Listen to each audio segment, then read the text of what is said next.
Good afternoon and welcome to this conversation with Mrs. Nadia Calviño, jointly organized by the LSE European Institute and the Cañada Blanch Centre, also here at the LSE.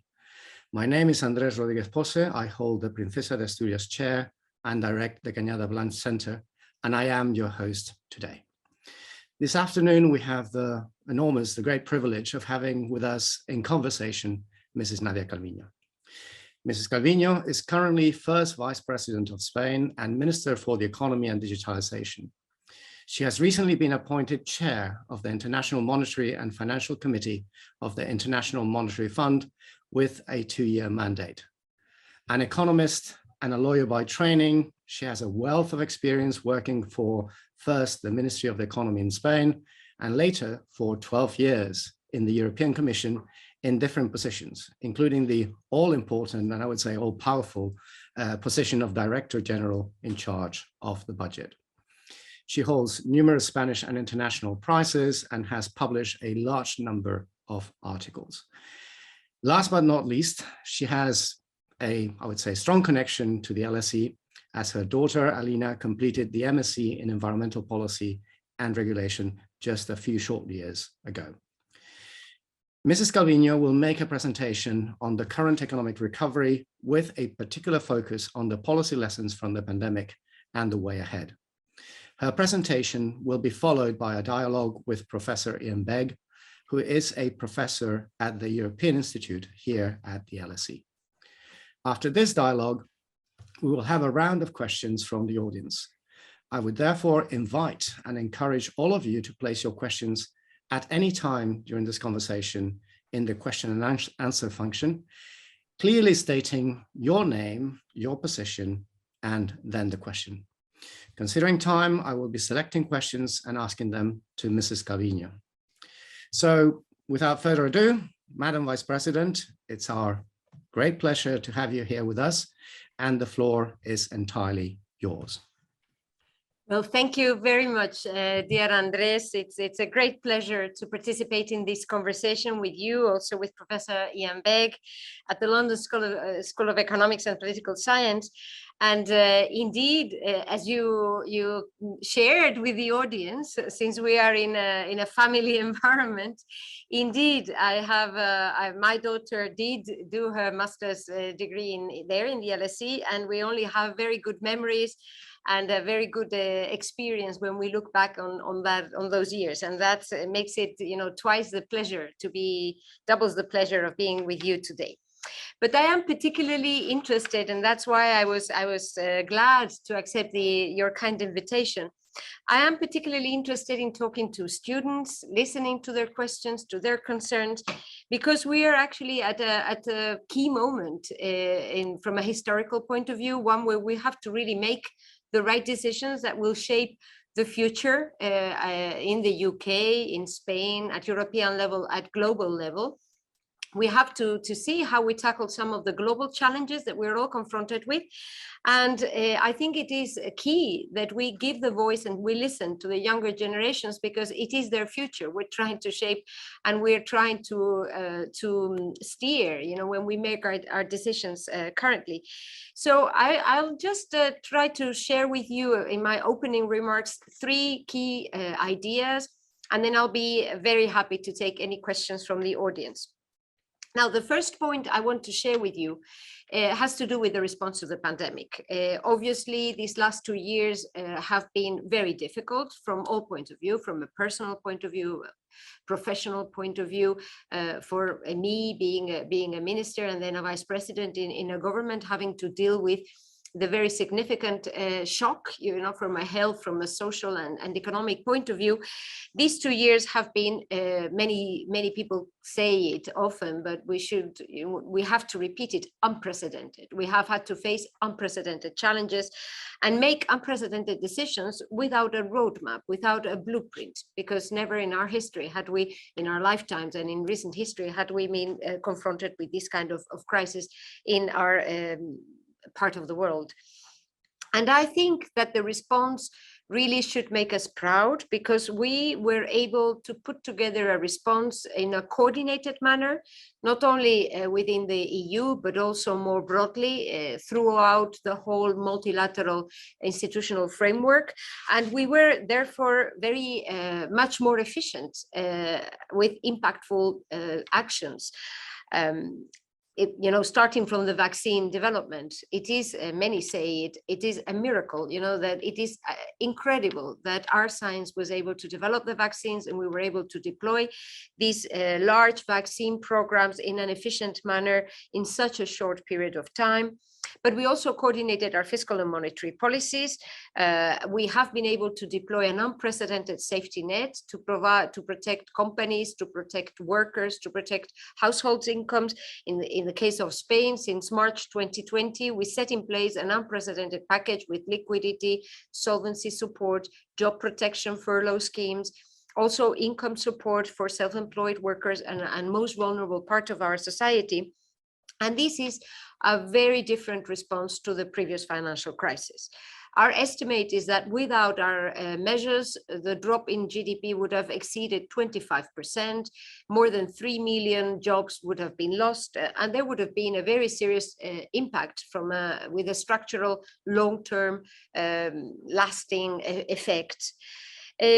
Measures taken throughout the world minimized the impact, and also have shown something that we should have known, but maybe we had forgotten in the past, which is that it is much more efficient and cheaper to protect than to let something be destroyed and then have to rebuild from scratch. So this time around, we have protected a solid basis for the recovery at a very significant fiscal impact, with a very significant fiscal impact. I was just, today we got the data concerning debt, public debt last year in 2021. We had to issue between 2020 and 2021 around 150 billion euros in extra debt. But thanks to this fast response, we already had very strong growth last year. Tax revenues increased also in a very clear manner. They are already above pre-pandemic levels, and that has enabled Spain to resume the downward trend of debt to GDP and deficit to GDP ratios already in 2021. And these, together with us reaching also employment and unemployment levels that were not achieved in the country since not only before the pandemic, but before the financial crisis that started in 2008. So this, I think, means, and this is the closing idea in my first point, that we got phase one right. This time around, the coordinated response at a global level has enabled us to be effective in trying to minimize the negative impact of an unprecedented, a black swan kind of event. Second key idea is the way ahead. And here I really think we need a forward-looking approach, one that would allow us to continue to make the right decisions in the short run, but without losing sight of the long-term objectives. This time around, luckily, not only have we a European response that has been effective in the short run, but also we have a plan. We have a recovery plan. We have this unprecedented 750 billion investment program, the Next Generation EU, new mechanisms whereby European countries have decided, EU countries have decided to borrow together so as to invest together in our common future, and so as to be able to deploy in parallel our shared agendas, and notably the green agenda and also the digital transformation. Now, the Spanish recovery plan adds two other principles to these two key axes, social and territorial cohesion and gender equality.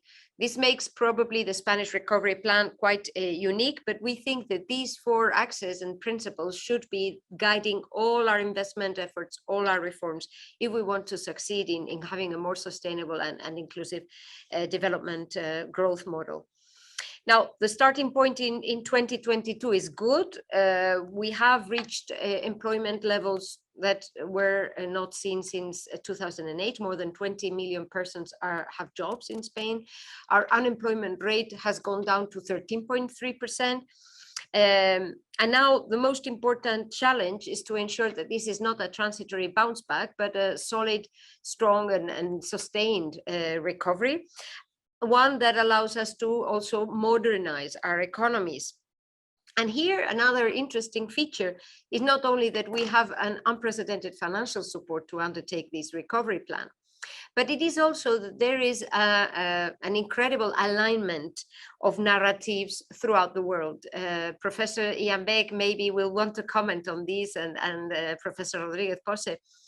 I have been around for a long time, as you already said, and never would have I imagined that we would have the IMF, all the G20 family, the European Union, and all international institutions and analysts are having a very different approach to this recovery as compared to the past.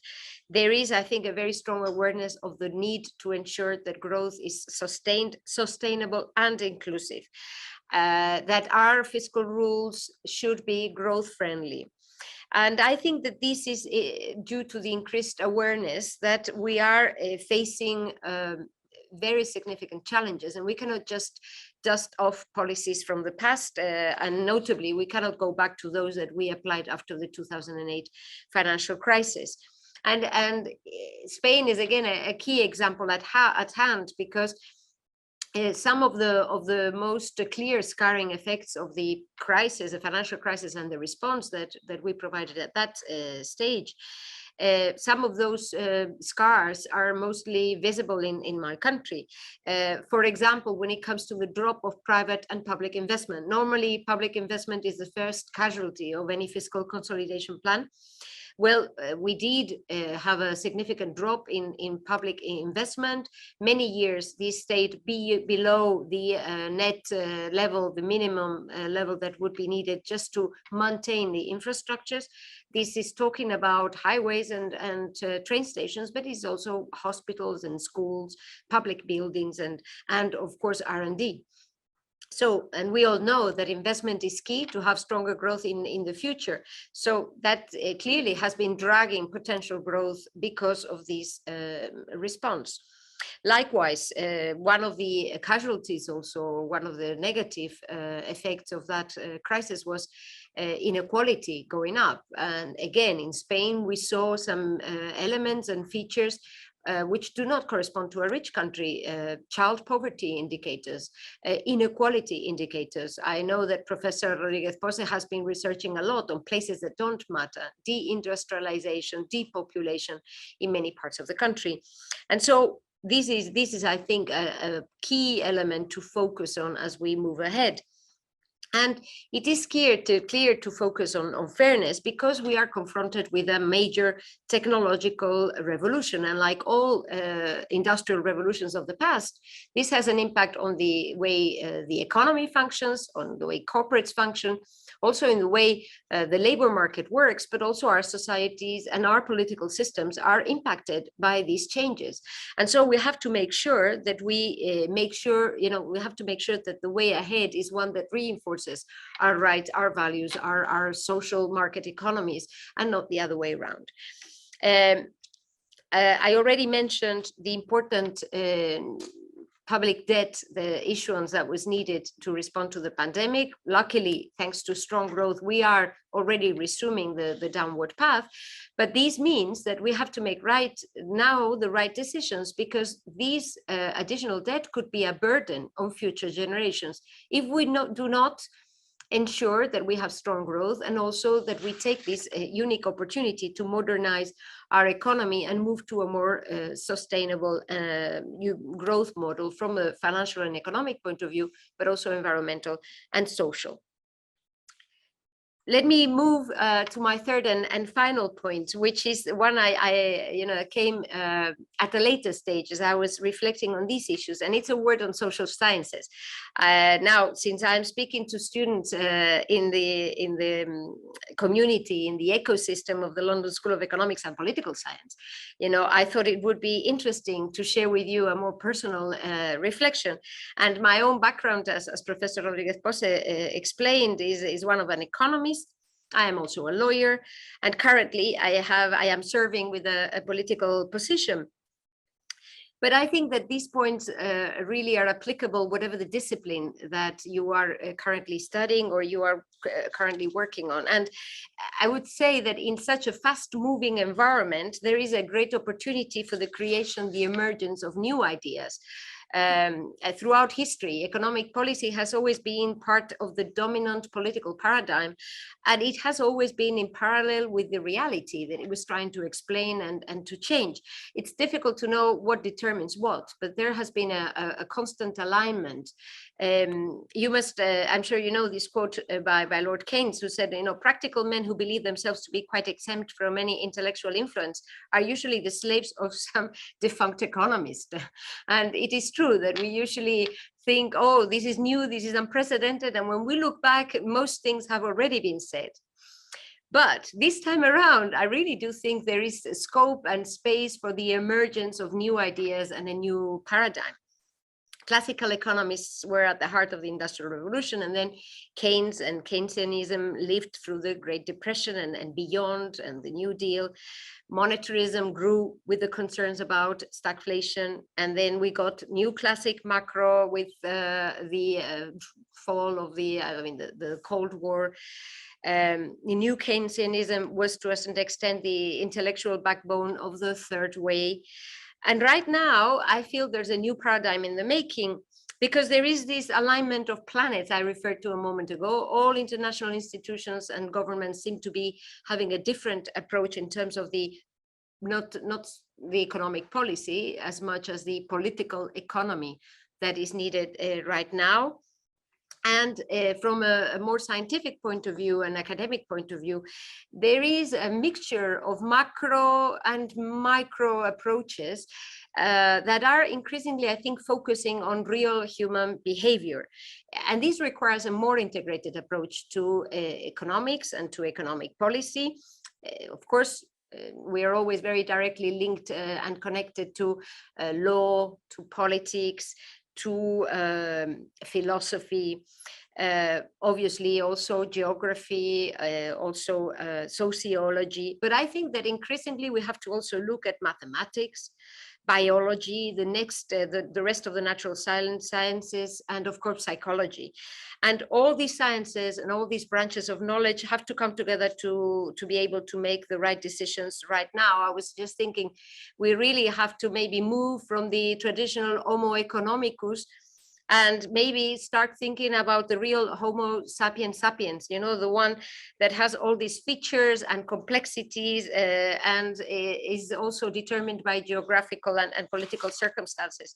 Well, I leave this with you. I am probably speaking to the Pope, preaching to the Pope on this. You're probably already thinking a lot about these issues, but I think this is a very exciting time from many points of view. It would have been better not to have to be confronted with these unprecedented challenges and tough decisions. But I do see a great opportunity ahead if we do make the right decisions now, a great opportunity for living a better world for the younger generations. Thank you very much. And I'm happy to take your questions and comments. Thank you very much, Madam Vice President. So now I'm going to introduce Iain Begg, who is going to be leading the first part of the dialogue with Madam Calviño. So please, Iain, go ahead. Thank you very much, Andres, and thank you, Madam Vice President, or I'm sure I can still call you Nadia, for your very careful and well thought out introduction. You probably know from the times we've been on platforms together previously that I'm not going to be completely positive towards you. I'm going to raise some awkward questions as usual, as is my right as a defunct economist. And let me first ask 2 or 3 questions about Spain's trajectory, because there are things there that are both positive and maybe potentially alarming. Now, you referred, I think with good reason, to the fact that the growth in the last year has been extremely strong, and as a result, you have managed to lower the debt to GDP ratio. However, the level is still very close to 120%. Does that alarm you? Well, thanks very much, Iain. I would be surprised if you weren't a bit provocative when having this dialogue, which is part of the fun of being together today. So Well, one interesting development in the last years, which is a testimony to the very different response that we have given to this crisis as compared to the past one, from the perspective of monetary policy, has been the fact that our long-term sustainability, debt sustainability, has actually improved. We have seen last year a big share of the debt we issued was at negative interest rates. The average interest rate of outstanding debt has gone down to a record around 1.6%. Interest rate payments as a share of GDP have dropped below 2%. And we have been able to also extend the average maturity of our debt beyond 8 years. This means that in the coming years, we expect the sustainability to continue to improve, even in an environment of a progressive increase of interest rates. Of course, this should not lead to any complacency, and that is why we're so committed, to continuing to reduce the debt to GDP ratio and to start already, as of last year, absorbing the extra debt issued to respond to the pandemic. But this needs to be done in a growth-friendly and job creation-friendly environment, because we see that this is the best way to absorb this debt in a manner which is also sustainable from a social, from an economic, from a financial, from all points of view. This, I think, is going to be the leading approach of European institutions when we approach the broader debate of our fiscal rules with a more realistic and pragmatic approach than maybe in a decade ago. Right, thanks. That's a very clear answer. The second area I want to turn to is when you referred, and quite rightly, to the boom in employment in Spain as a very encouraging sign for you. And you mentioned that the unemployment rate had fallen to 13%. 13% in Germany or the UK would be a trigger for revolution these days. And another point I want to raise is a long-standing Achilles heel of the Spanish economy is the extremely high youth unemployment rate, which I believe is still around 30%.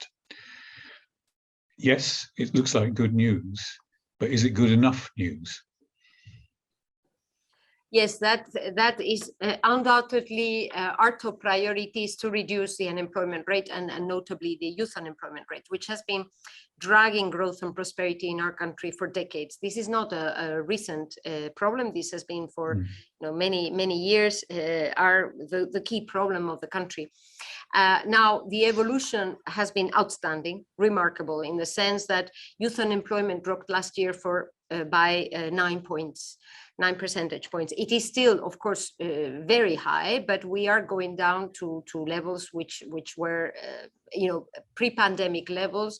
And in terms of the general unemployment rate, we are before the financial crisis levels, with a very different labor market and a very different economy. Because the construction, the building sector represents around half of what it did in 2007. It was like 12% of employment, it's around 6% now. The shape of the jobs has changed also. There's a higher weight of high quality and high value added jobs. I would also add a very important target for us, which is reducing school abandonment for the young. And we see that when we got to the government, it was around 18%, which is one of the highest in Europe. It has gone down to around 13% also now, which gives us hope, that we're on the right track. And together with the labor market reform that has started to be implemented in January, this will lead to also to better quality jobs where people invest in human capital, and this improves, generates a virtuous circle of productivity and growth. This is our bet with the recovery plan. We're going to heavily invest in the green transition, digital transition, but also education, vocational training, R&D, with a clear focus on reducing unemployment, creating good quality jobs, and giving opportunities to the young, as I was saying a moment ago. Yes, and I also note the success you've had as an economic ministry in reducing the proportion of short-term contracts and moving on to the indefinidos, the indefinite contracts, which again had been a long-standing problem of the Spanish economy. One other area that is a potential concern for me looking at Spain as an outside defunct economist is the sectoral mix. I think it's no secret that the Spanish economy depends pretty heavily on its earnings through tourism. And if I understand correctly, last year tourist arrivals were something like 60% down compared with 2019. Now, I know that once you relax restrictions, you'd expect to see an improvement in those numbers. But there's perhaps a more fundamental question about the scarring effect of a pandemic as to whether tourism will ever recover to what it used to be. Do you have sleepless nights on this? This is one of the issues that has marked our country in the wake of the pandemic, because the impact on our economy has been stronger, sharper than in other countries, precisely due to the fact that around 15% of our economic activity comes from tourism. Spain is one of the countries that has the strongest tourism industry, a real industry. And this of course, has been a signal or an element of vulnerability in the wake of the pandemic, whereas actually it was a strength in the previous financial crisis. It was one of the drivers of the strong recovery after the financial crisis, 15 years ago. So what our approach with the recovery plan is twofold. On the one hand, we think that we need to transform the whole economy. It is not a matter of saying, oh, we don't want to pursue this path or this other sector. We want to ensure that all sectors move to a greener, more digital way of functioning, and therefore that we improve the quality of jobs, R&D, and the modernization of the whole economy. And then in parallel, we are undertaking some strategic projects of a large scale that are existential, I would say, to the future of our country. Just to give you an example, the car manufacturing industry. So Spain, other than being a wonderful place for tourism, and I would invite all of those watching this today to come to Spain as of the spring, and profit for this wonderful industry. But Spain is the second car manufacturer and exporter in the EU, second only to Germany. So we need to be in the leading group developing the electric and connected car of the future. And so we have identified this is our first strategic project. We're going to be investing around 4 billion euros in public money and a multiple of that in private investment. All car manufacturers present in the country are committed to working together and the whole value chain with a view to modernizing the car manufacturing industry. Likewise, with agro-food is another sector where Spain is the fourth largest player in Europe, one of the 8 largest players in the world. We want to modernize that industry. Likewise, when we're talking about the new knowledge economy, and Spanish is a language that obviously is an important asset, we want to make sure that artificial intelligence also thinks in Spanish, that we profit, we leverage the language, the importance of language in the new knowledge economy. Likewise, so we are identifying a number of areas where we're going to really focusing the energy of the private and the public sector working together to modernize and to have a material impact on the whole economy. That is the approach of the recovery plan, which is very challenging. It's an unprecedented volume of investment, massive reform effort, but it is also a unique opportunity to really be, in the leading group of the new digital and green transformation that is taking place and has accelerated as a consequence of the pandemic. Thanks very much. I know I've only have 3 or 4 minutes left, so let me turn next to a couple of questions concerning the European level of response. You emphasized how much Next Generation EU was facilitating the changes that we're hoping to see take place in the European economy. But as we know, Next Generation EU is a temporary instrument. Do you think that the EU needs something more permanent? And as a consequence, going back to your old responsibilities, a bigger regular EU budget? Yes, well, I knew this was a difficult one. No, it is not difficult. This is something that obviously we're thinking a lot about, and we will be confronted with this discussion as we approach the end of this multi-annual financial framework, and we need to see how to fund the debt that has been issued at European level and whether or not to have new own resources. Let me give you a heads up. Spain strongly supports new own resources so that we make sure that we have a stronger funding mechanism for the European budget. But right now, I think we have to focus in making this a success. If the Next Generation EU Recovery Programme is a success, there will be a strong argument to have a more structural, counter-cyclical instrument going forward, a stabilization mechanism on the fiscal side going forward. So that's why it is so important that we make this a success, and countries such as Italy and Spain, that are the main countries leading these recovery plans, I think that we're devoting 180% of our energy to trying to make this a success, not only for which is not only key for our countries, but it is also essential to shape, as you suggest, the future of the EU. Thanks. Andres, you'll shout at me if I'm going on too long, because I could talk to Nadia all day if I had the opportunity. But my next question is a broader topic. You already hinted at it. Normalization of economic policies, particularly monetary policy, is something in the pipeline. We don't quite know how long it's going to take for the arm wrestle between, shall we say, the Germans and the south of Europe will take to resolve itself. But at some point, interest rates are going to rise. The most heavily indebted countries in the EU are in the south, Italy and Greece, but to some extent still Spain. Are you going to be able to cope with normalization of interest rates? And beyond that, you mentioned the suspension of the Stability and Growth Pact. Big questions arise about what happens next with either replacement fiscal rules or even abandonment of fiscal rules. I know that that's a big series of questions, and I think that probably exhausts my scope for asking any to you.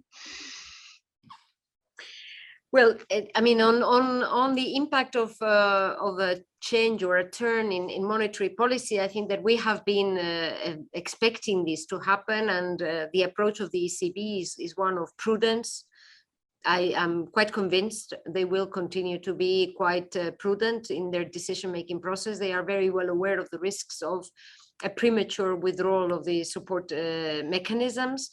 I think Madame Lagarde was making some public statements only some days ago that were quite straightforward and to the point in this regard. So in the coming years, what we expect, as I said a moment ago, is the average interest rate will continue to go down, because right now we're refinancing debt that was issued 3, 5, 10 years ago at a much higher interest rate.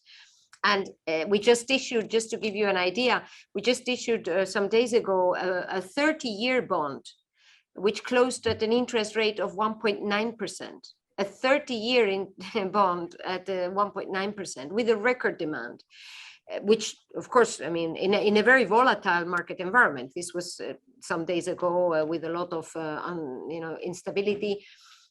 And this interest rate should give us an idea of what the market anticipates is going to happen to inflation and interest rates in the mid to long run also. So, of course, being prudent, watchful, and that's why we have been extremely prudent with our fiscal policy, and we already started to reduce our deficits and debt. We have no time to lose to ensure that we continue to reinforce financial and fiscal sustainability in the long run, but it has to be done in a growth friendly environment, preserving growth and job creation. And this is linked to the fiscal rule debate. I think that as of the Eurogroup ECOFIN of March, this debate is going to intensify. We certainly have to make sure that we have rules which are fit for purpose. And I think all countries are starting with a quite realistic approach, that the starting debt to GDP rates are very different to the ones we had pre-pandemic. In the case of Spain, we were in a downward trend that was broken. We went up to around 120% of GDP. Luckily, now we've gone down to 118.7, and our expectation is to continue to go down as fast as possible. But obviously, the starting point is very different for all countries. I think all countries are also very well aware that we need to undertake massive public investment on the green and digital fronts if we want to succeed with these strategic and structural transformations. And I think all countries are aware that we shouldn't go back to the old trenches, to the old debates of the past, just dusting off, as I said a moment ago, old recipes and going back to these north, south, east, west, rich, large, small kind of debate, because we are on the same boat, actually.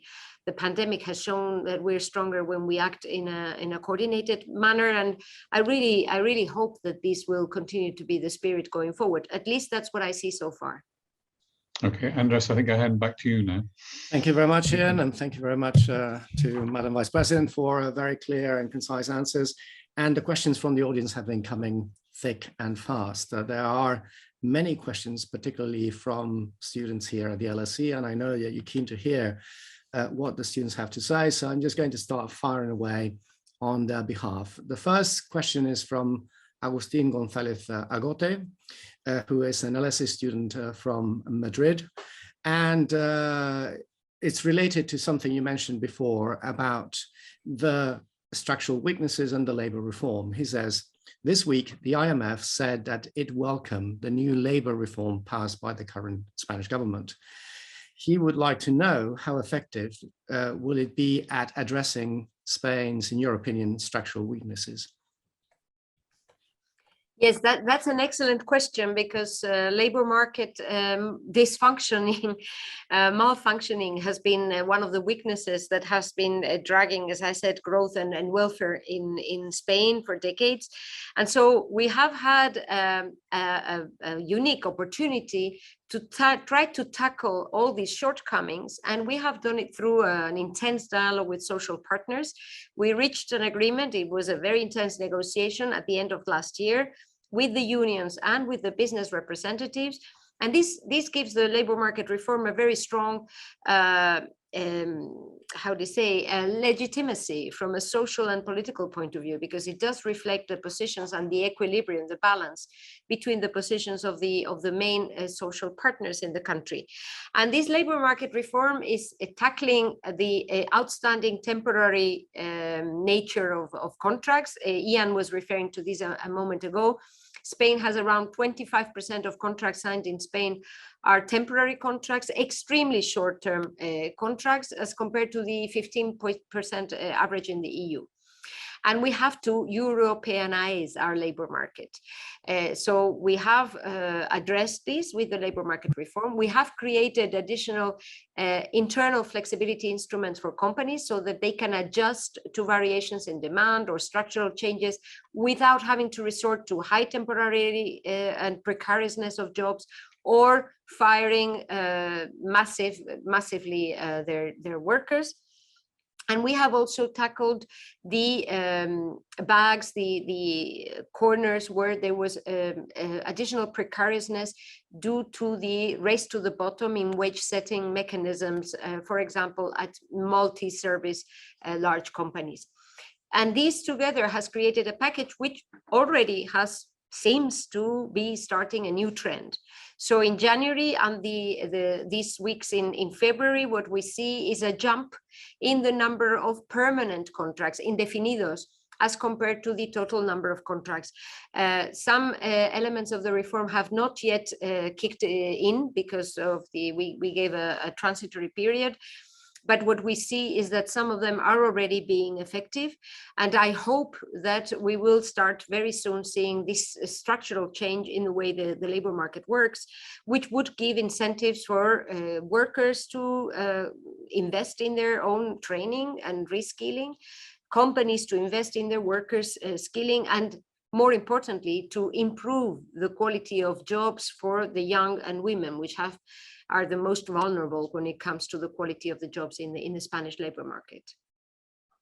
Thank you very much. There are a bunch of questions on the recovery plan, and I think they're linked. So I'm going to give you the first one, and hopefully we'll go into the next ones in a moment. Ilan Muñez, an MSc student in political economy and the political economy of Europe at the European Institute, asks about the recovery plan, saying that in the Spanish recovery plan, how do you link social territorial cohesion and the fight against gender inequalities with the green transition? Yeah, that is a very good question, and one where probably we could spend hours reflecting on the interconnectedness of all of these, and also the political implications which we see in Spain, as we have seen in other parts of Europe.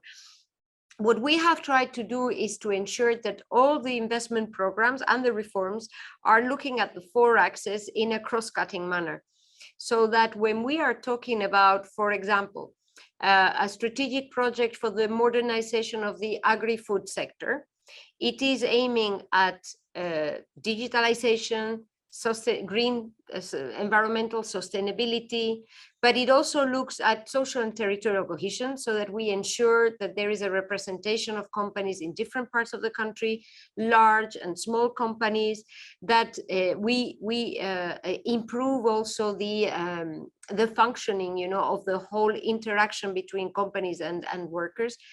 And if possible, we also have a specific attention to gender equality in terms of supporting companies which are led by women, or which are where women have a leading role, a strong role. No?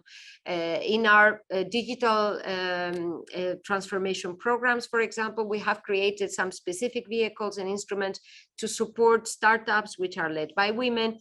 So what we're trying to do is to give these digital, green, but also purple in the sense of gender equality and territorial approach, both acting on the horizontal point of view with all the investment programs, but also from a vertical point of view with specific requirements in some strategic programs. And actually these days I am speaking to the different presidents and the governments of the regions to make sure that the recovery plan materializes and reaches the whole country, all the provinces, and particularly pays attention to areas where there's a stronger risk of deindustrialization or depopulation. In that respect, there seems to be a question more specific about the focus on social and territorial cohesion. If you could elaborate much further on what would it involve and how it would be achieved. This is from Caroline Gray, who's a lecturer in politics and international relations at Aston University. But it is related to the next one from Andoni Montes Nebreda, who's a visiting researcher at the OECD, who's talking about the potential clash between the environmental goals on the one hand and the territorial cohesion on the other. He says that new environmental taxes could harm particularly rural areas, which we know as places that don't matter, and we increasingly know as that there's places in the literature of geographies of despair. How should this distributive issue be addressed, and how is Spain addressing that potential problem?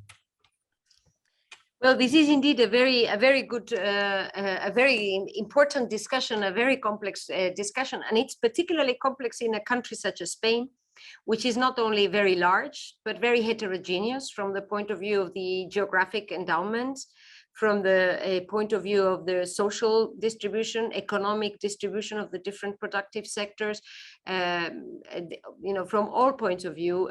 Also food is very different in the different parts of Spain. We have a very varied, very rich country with 3 layers of government, with regional governments having a very strong role to play when it comes to education, when it comes to health and other public services, but also the local governments have an important role to play, for example, when authorizing the deployment of renewables. So this requires a quite complex, quite rich governance architecture, which we are setting in place, and we have been implementing already last year with different fora and meetings at different levels of government to make sure that we're all understanding, where we're heading towards. All the programs in the plan put together, those that have a social and territorial cohesion, we call it the demographic challenge approach, but it's mainly focusing on this issue of aging and depopulation of parts of our country. All programs put together amount to around 10 billion euros in investment. This is coordinated by another vice president of the government, and she is working together with the regions and with the local governments to ensure that we focus in those elements that can really trigger opportunities for people staying there, with a strong focus on digital connectivity, on this a strong focus on the development of the green energy facilities.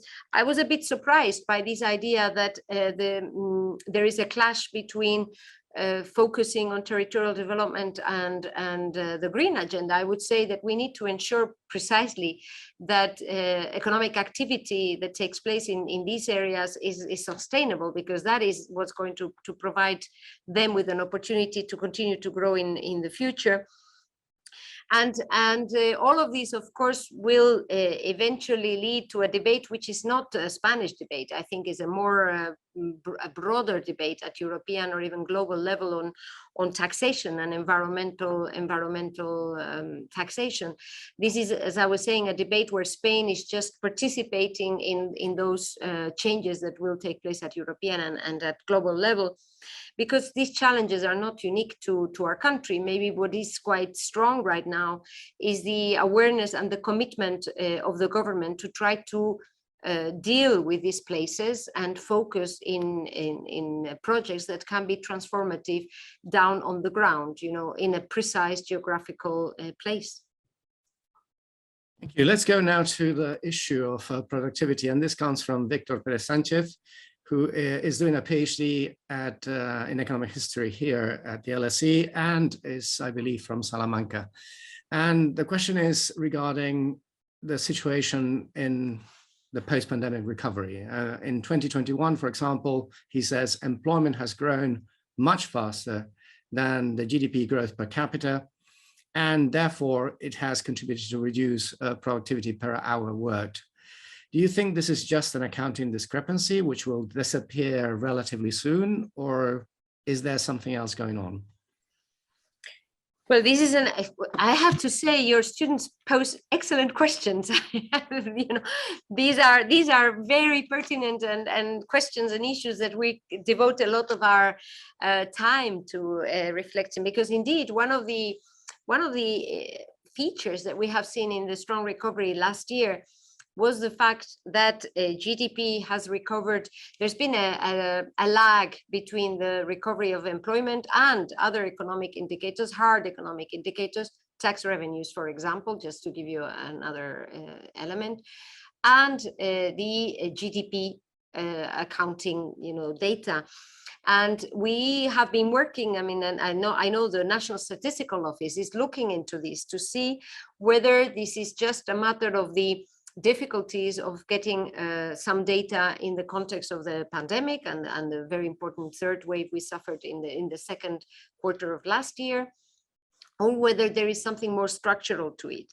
I must say there are some structural changes taking place, which certainly should prompt us to think about our economic indicators and try to modernize them and base them on more different evidence, administrative data or big data, you know, coming from all different economic sectors. I think the economic analysis discipline has to also modernize its sources of information from this point of view. And one of these key changes has to do with digitalization. And to me, it is obvious that our traditional statistics do not fully capture what we're talking about when we're talking about digitalization. We had a seminar. I know there's a lot of work going on in the OECD and other places beyond GDP, because, well, it strikes anybody, I think, as quite incoherent, the fact that some of the fastest growing and highest capitalized companies in the world actually have a part of their revenues which is not accounted for, and the value added seems to come from data which have no value from a national accounting point of view, you know. So there are a number of questions that I think are not exclusive and are not short-term related, that should prompt us to also work on improving our statistical tools. Having said that, and beyond what the numbers show, the trends that we see in the economy do not go in the direction of lowering productivity. Quite the opposite. We see an increase of jobs in areas which have a higher productivity, a higher value added, and therefore, and those sectors that, and so I would leave it at this stage, but just tickle you also and prompt your curiosity about looking into these issues from an academic point of view, because I think there are at this stage more questions than answers in this regard. Conscious of time, but there are many questions here as well coming from the students. And what I'm going to try to is now go into a question which is very much about the state of the Spanish decentralized system and the pandemic. In Spain, the government took over the dealing of the pandemic at the beginning, and then it was decentralized to the regions that are among the most decentralized in the world. And the question comes from Miquel Vidal-Bover, who just finished his MSc at the LSE and now is a data analyst for UN Women in Cairo. The question is, do you believe that the Spanish decentralized system has worked effectively at dealing with a pandemic? And do you think that all regions have received adequate funding to fulfill their mandates? Or has there been a problem of unfunded mandates that may have contributed to a slow reaction to the pandemic at certain stages? Well, here I can be very, very straightforward. This is a question which really has a clear answer, which is we have provided the regions with ample funding to respond to the pandemic. They have been properly funded to provide health response, to provide the education response, no doubt about it. And I was just looking at the data actually today about the transfers that came from the central government from the state to the regions.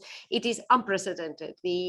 Our top priority has been to be able to respond to the pandemic, and we have provided not only non-reimbursable transfers, also the loan-based financing mechanisms to provide liquidity that have been functioning for many years, have been open to improve the financial sustainability of the regions, allowing them for the early repayment of their debt so as to benefit from the lower interest rates. So I have to say, no doubt about it. And actually, many of them are showing sharp increases in their own deficit and fiscal balances, which show that there has not been a lack of financing, because luckily we have had a very positive environment in terms of financial stability and sovereign debt market stability in Europe that has allowed us to provide an effective response. Different issue is about the distribution of competences, but here I have to say it is the constitutional architecture we have. This is an architecture that allows citizens to have a regional government which is closer to them, which is closer to their needs and their priorities. And so this is the political system we have given ourselves. And I think that within its complexities, we have been able to work together and we have been able to provide an effective response. Let me refer just to the outstandingly successful vaccination process to give you an example of something that has worked very well and has required a very tight coordination between the regions and the different levels of government. There's a question coming from Luis Roca Llorens, who is a Spanish MSc management student here. And it's about startup, the Spanish startup system. The combined value, he says, of the Spanish startup ecosystem has increased by over 300% since 2015. Given what the Spanish government's focus on digitalization is with respect to the Spanish economy, do you have plans to accelerate the growth of the Spanish startup ecosystem and reduce the country's brain drain to places like the UK? Yes. Well, I invited all your students to come and visit us in the summer. Now I should invite them to come and set up their startup in Spain, and then they will never invite me again to give a lecture in a UK university again. No, I'm joking, of course. This is one of our top priorities, because Spain has actually some of the most vibrant ecosystems in Europe. Barcelona, Madrid are well-known cities. They are amongst the 6 more attractive cities to establish a startup, and there are new emerging ones. I was visiting recently Malaga, also Valencia, Bilbao, There are many different hubs that are, popping up, and digitalization also allows startups to be established anywhere in the country. And that's why I was referring to digital connectivity as a key feature, also to fight depopulation of rural areas. That also opens new opportunities. But so what we have set up is we have published a draft law, which is currently in the legislative process, which provides for a very advanced tax benefits, also job benefits, visa benefits to attract investment and talent and attract back Spanish talent that may have gone abroad. And we have also set up a public-private scale-up fund to fund the growth of startups in disruptive technologies, because we do have instruments to support startup foundation, but there was a big gap in terms of the scaling up. And there we're going, one important element of our recovery plan is up to 4 billion euro scale up fund that will, I hope, very soon start to announce, investment into projects, so that the very talented people in Spain, and we have a number of startups such as Wallbox for the chargers for cars, do not have to go abroad to go public, as was the case with this company. And this is one of our aims with the investments and reforms in the recovery plan. And I have already known a number of people that have told me they are going to come back from the US once the law is attracted by this new framework. And I hope that this will also dynamize, the productive tissue of the country. We're going to be cut down sharp at 4 o'clock. There are a lot of questions on the chat, so apologies to everyone who has asked questions and Madam Vice President would not be able to answer because I don't have the time to ask them. But just one quick question from last question. Simple question, probably a simple answer, which is from Jose Antonio Belso from the BSc Geography with Economics, and he is, I think, from Elche. He is asking, the Spanish government has a projected economic growth of 7% for this year. However, Brussels maintains it at 5.5. What is the reason for this discrepancy, and why is the Spanish government so optimistic? Well, thank you very much for this final question, because then I can wrap up with a more general remark. Normally, we update our macroeconomic table twice a year, when this is linked to the European semester and the budgetary process. So normally in the autumn and in the spring, when we have to submit draft budgetary plans or draft budget, is when we sort of set up our macroeconomic framework. In the last 2 years, if macroeconomic forecasting is usually difficult, I think it has become extremely complicated in this very unprecedented situation and very unstable environment. And so what we have done is focusing not only on statistics and aggregated data such as GDP that are published at a quarterly frequency and have suffered very intense backward revisions, but having more down-to-earth data on a daily basis, so that we can get the sense and the pulse of the economy on a more frequent basis to make our decisions. And the second thing we have done is we have been very prudent with our budgets. And that explains why in a less favorable, maybe macroeconomic environment, we will be able to exceed our targets in terms of deficit and debt reduction in 2021, and likewise for 2022. We've been very prudent, and that I think gives us a room in this regard. But to me, the most important element of international institutions, and the IMF issued their Article 4 report yesterday, is that they foresee Spain to be one of the engines of growth in Europe this year. And they foresee an average growth rate, GDP growth rate, around 5% in 2021, 22, 23. And this is precisely our objective. It is to have a rebound, which is not a transitory, but rather a strong and sustained recovery. In order to do that, we have to continue to make the right decisions in phase 2. The recovery. We certainly have to succeed in deploying the recovery plan. and profit from the extraordinary opportunity of the EU response to the pandemic, and be, I wouldn't say optimistic, but rather realistic, but also determined to undertake these reforms and to deploy these investments with a strong focus on the future, with a strong focus on you, next generations. Thank you very much. I would like to thank first everyone who attended this seminar, this discussion with Nadia Calviño. I would like to thank everyone once again for asking so many questions. It's a pity that we don't have another hour. I think we could fill another hour and more. We could fill another hour and more in this respect. Apologies for those questions that were not asked. I would like to thank, of course, everyone behind the scenes that made this seminar possible, everyone working for LSE events and also at the European Institute and at the Cañada Blanch Centre. Professor Iain Begg for being so challenging with his questions and incisive as ever. And of course, last but not least, and above all, Vice President Nadia Calviño, who has been so open to be challenged by a tough audience. We are proud here at the LSE of having very, very good students. And but we're also proud to have someone who is open to respond to those questions without any filters, and for being so frank and so forthright in your interventions. So thank you very much. I hope we will be able to see you next time, not on a webinar, but in person. And you're always invited to come to London and join us at any other event that we will organize in the future. Thank you very much. Thank you. Bye-bye. And thank you also from me, Nadia.